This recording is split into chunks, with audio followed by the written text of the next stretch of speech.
कर्म कांड। कर्म करने का अध्याय है, कर्म करने का पन्ना है। कर्म करने के लिए कर्म कांड के माध्यम से सीख दी जाती है। वस्तुओं के माध्यम से हमें ज्ञान दिया जाता है। वस्तु का प्रयोग कर्मकांड में जो होता है वह प्रतीकात्मक है। उसके माध्यम से हमें सीख दी जाती है, ज्ञान दिया जाता है। एक एक वस्तु में कई प्रकार के ज्ञान प्रतीकात्मक है। इस पर ध्यान देना चाहिए, ध्यान दिलाना चाहिए। कर्मकांड को सिर्फ कहने सुनने की अध्याय बनाकर नहीं रखना चाहिए।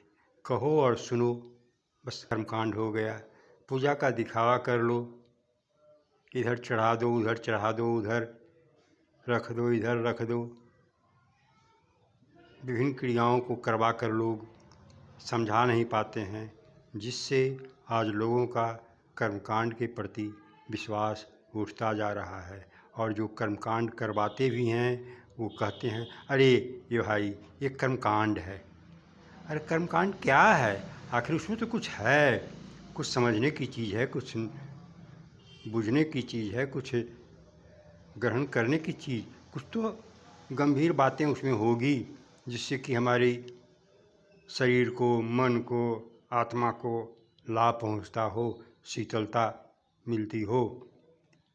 इस पर कभी चर्चा नहीं हो पाती है। सिर्फ 16 संस्कार के नाम पर कर्मकांड कर दिया जाता है, कुछ कह दिया जाता है, कुछ सुन लिया जाता है, कुछ प्रतीकात्मक वस्तुओं को पूजा पाठ में लगा दिया जाता है, समझाया नहीं जाता है। इसलिए आज कर्मकांड के माध्यम से हम कुछ समझ नहीं पाते हैं और अंधविश्वास बढ़ता है।